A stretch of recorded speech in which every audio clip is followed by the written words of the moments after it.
Hey there, chess enjoyers! Today we will together continue to explore the exciting chess world, and here I have a tip for you. Never accept this gambit if you don't know the Siberian Trap.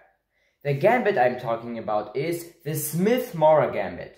So today in this video I'll quickly show and explain you a trap for black, the so-called Siberian Trap. It goes after pawns to e4 and c5 with the Sicilian defense. Your opponent here has to continue with pawn to d4, the key also called the main move of the Smith-Morra Gambit in the Sicilian defense. You accept the gambit by capturing the pawn on which white answers with pawn to c3.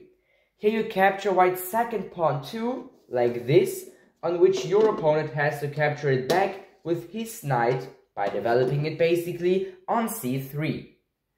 And now you continue with a similar move, which is knight to c6. White develops his second knight on f3, on which you play pawn to e6. After bishop to c4 by your opponent, your best move seems to be to develop your bishop also, here on b4 like this, pinning your opponent's knight on c3. But if you want to continue with the Siberian Trap, you will have to continue with queen to c7 in this position. Now both players just continue to develop normally. We have the short casting by white.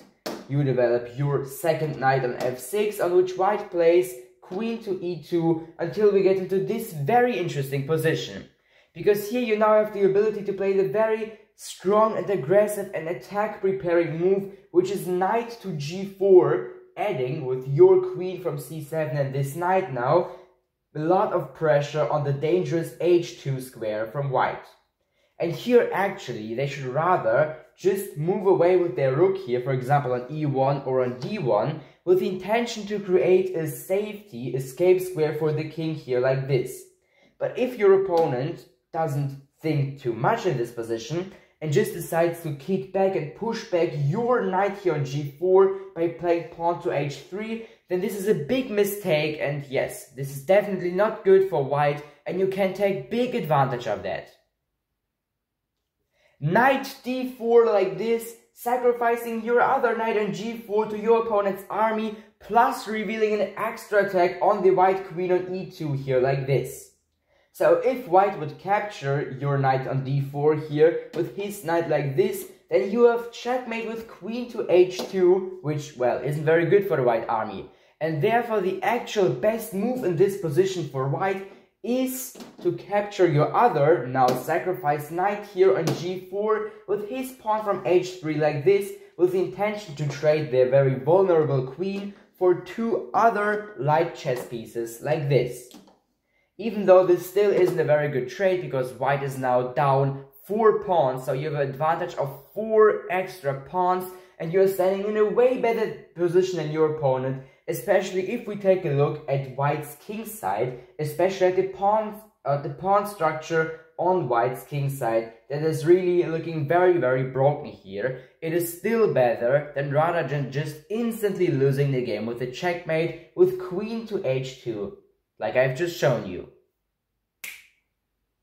But wait, what is if your opponent just doesn't play the mistake at all, so in this position does not decide to kick back your aggressive looking and standing knight here on g4 with by playing pawn to h3, but rather decides to play a solid move, like for example knight to b5, attacking your queen here on c7. Are we just going to lose the game right now in the Smith-Morra Gambit? No, of course not, don't worry. You just move back with your queen on b8 like this, keeping the tension on this very long diagonal in case that the white knight on f3 just decides to move away, like for example, I don't know, on d2, doesn't matter really.